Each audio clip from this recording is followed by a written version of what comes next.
This video has kindly been sponsored by Spitch. Spitch is a fantasy football app where you can test your management skills against others and win real prizes. Create a lineup within the budget every match day and score points powered by Opta Stats. During the creation of your lineup, make various tactical decisions like picking your captain and choosing your formation. Managers then with the most points enter the win zone and win real prizes. It's completely free to download and there's some free tournaments to enter as well, so give it a try using the link in the description box below. Get registered and start building your perfect 11 for the upcoming match day. Hey guys, and welcome back to FPL TV. Before looking to Game Week 32, let's see how the side performed in Game Week 31 after what felt like a very long international break. It was an extremely poor start to the game week, with the early kickoff curse in full flow for my captain Mo Salah at home to Watford, and Trent sadly missing out completely. There were certainly some doubts regarding Mo's form heading into this one, but considering Watford had conceded 8 goals in their previous 3, I figured it was still too good of a home fixture to pass up. A disappointing result, but in fairness, realistically, I was only going to give it to Kane as the alternative anyway, who scored a single point more. Harry Kane was my transfer in last week, utilising 2 free transfers to downgrade Jimenez and therefore then upgrade Lacazette. And in Kane's case, he was certainly unlucky not to have scored more, in what was quite simply a superb display from the England forward. He was heavily involved in Tottenham's play and 5 goals against Newcastle. It just wasn't reflected in fantasy returns on this occasion. As for the rest of the Saturday fixtures, well, it was incredibly underwhelming, with Rafinha the only player to return points for me with a single assist. At times, patience can be a virtue in FPL, but keeping faith in Armando Broja certainly hasn't been an example of that. Incredibly, Broja has now blanked in every single game week since owning him so far, stretching all the way back to game week 26. And the forward category in FPL in general is one that continues to frustrate. Thankfully, Broja only cost me a measly 5.3 million, so doesn't exactly take up much of the budget. As for the Wolves vs Villa fixture, well, that one couldn't have panned out any worse for me, with Coutinho and Ramsey blanking once again. Due to Alexander-Arnold missing the game week, that also meant that Luca Digne came in from my bench, and in what feels like the 10th time this season, he went off after just 12 minutes for a 1-pointer. Top trolling as per usual, Digne. I was also hit with another injury in Game Week 31, with Kieran Tierney too missing the game week completely, therefore a second player came in from my bench in Connor Cody.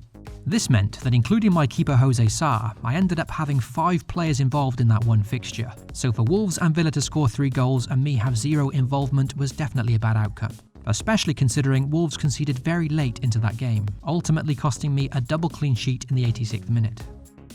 Much like the previous game week, in what was looking to be a very dire situation, in the end it was Spurs to the rescue once again, with Tottenham thrashing Newcastle 5-1 and my Spurs triple up being involved in 5 goals between them. Son and Doherty both racked up a goal and an assist each, and that completely salvaged the game week yet again. So for game week 31, with thanks almost completely to Spurs, my team finished on 52 points. Not a great week, but enough to tread water after a very shocking start on Saturday. 52 was just enough to give me a small green arrow from 26k to 25k, and my personal best rank of 22,000 is still very much in reach with 7 game weeks to go. Let's move on to game week 32 now and discuss some potential transfer plans as well as my potential team lineup.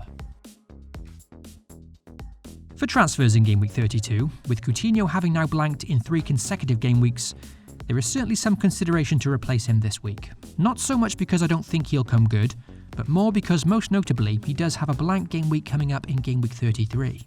Whilst Aston Villa will blank in game week 33, other teams on the contrary will boast a double game week. And that means over the next 2 game weeks, Coutinho has just 1 fixture against Spurs, while some other mid-price midfielders will have 3 fixtures over the next 2 game weeks. Thinking of it that way, it's essentially 3 games for the price of 1, and therefore moving Coutinho onto the likes of Saka or a Leicester midfielder does seem to make sense. Both Arsenal and Leicester boast a double game week in 33, whilst Aston Villa will blank.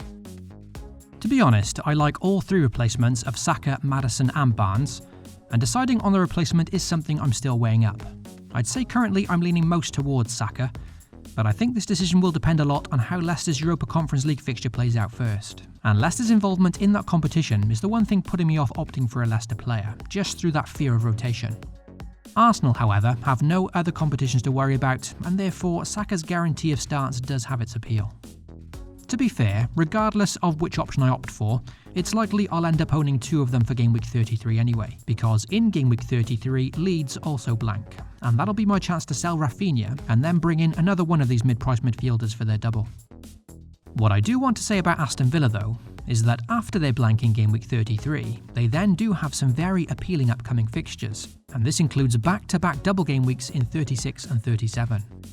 This means if I am to sell Coutinho this week, then there's every chance I'll want him back again in a few game weeks' time, and due to these new fixture developments, it could be very likely that I'll hold on to my other 2 Villa assets, Digne and Ramsey, until the end of the season now.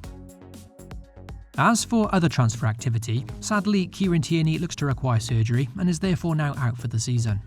Once again, a Leicester player could be a good replacement for me here, with the Foxes still having to play 10 games in the Premier League, whilst other teams only have 7. Therefore, the Foxes have 3 double game weeks for the end of the season run-in, and that has huge appeal. It's just again that fear of rotation that creeps in with lots of their options. At a measly 4.3 million, the now returned Wesley Fofana looks to be a very budget-friendly option here, whilst teammates Castagna and James Justin can offer a bit more attacking threat at the extra cost. Sadly, I don't have enough cash to upgrade Tierney to a more reliable premium defender, such as Reece James, Robertson or Cancelo, so the plan may be to wait on Tierney for now, and give myself a bit more time to find a good replacement. So let's now look at how my current team lines up with no transfers made yet. This week sees last week's transfer in, Cucho Hernandez, make his debut for my team. The Watford forward has 3 goals in his last 4 games, and now boasts a decent fixture at home to Leeds this week, so not a bad budget enabler to own here as a big differential. In my team, of course I'm now happy to own the deadly Son and Kane double up, which has the potential to be rewarding in any given game week. But I think my concern now is simply the balance of my team overall. I've got so much invested in the likes of Kane, Son and Salah that having to start the likes of Ramsey and Cody this game week isn't exactly ideal, so I'm not particularly happy with how the team is lining up.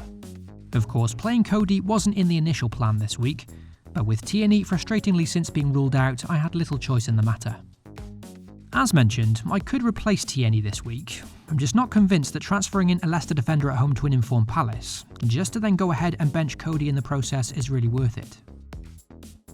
For the captaincy in Game Week 32, with Mo Salah facing a very difficult fixture away to Man City, for me I won't be looking any further than Tottenham against Villa, in what is a difficult call between Son and Kane.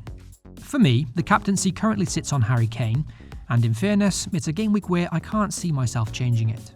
Both look to be excellent options, and of course they're very difficult to separate, but I think the fact they're away from home plays a big part in my decision personally. Son Heung-min is typically a player that does love to play at home, and interestingly, 11 of his 14 Premier League goals this season have come at the Tottenham Hotspur Stadium. Harry Kane, on the other hand, has 12 league goals this season, 8 of which have come away from home, and notably, he's now netted in each of Tottenham's last 4 away trips, including a double at Man City. Son has every chance of outscoring Kane once again this week, just like he has in the previous 2 game weeks, but with Kane's promising away record, outstanding underlying stats for both goal and assist potential, his guarantee of 90 minutes plus the fact he's on penalties, makes me feel very happy about opting for him for the armband. So that's all my thoughts on my team heading into Game Week 32. Hopefully you enjoyed the video, and as usual I'll post my final team and confirmed transfers over on the FPL TV Twitter page shortly before the game week deadline hits. I'd say Coutinho to Saka is the most likely transfer move I'll make, but I need some time to think it over. Good luck to you all for the upcoming game week, FPL responsibly, and I'll catch you all very soon.